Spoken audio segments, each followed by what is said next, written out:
Bonjour, je suis très heureuse d'être ici aujourd'hui à Metz pour cette 10e étape du Tour de France des handicaps invisibles organisée par le Fonds pour l'insertion professionnelle des personnes handicapées.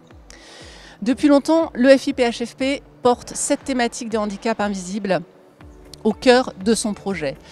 Près de 80% des personnes en situation de handicap ont un handicap qui ne se voit pas et qui nécessite pourtant un accompagnement sur mesure pour permettre une vie professionnelle réussie.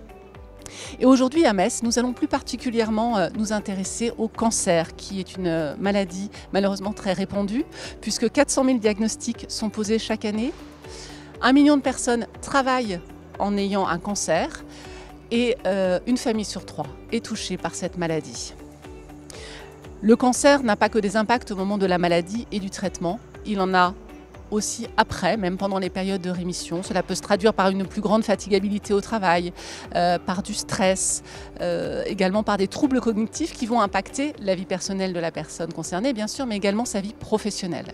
Aussi, il est important de pouvoir mieux connaître cette maladie pour pouvoir mieux accompagner ensuite les personnes qui en sont atteintes.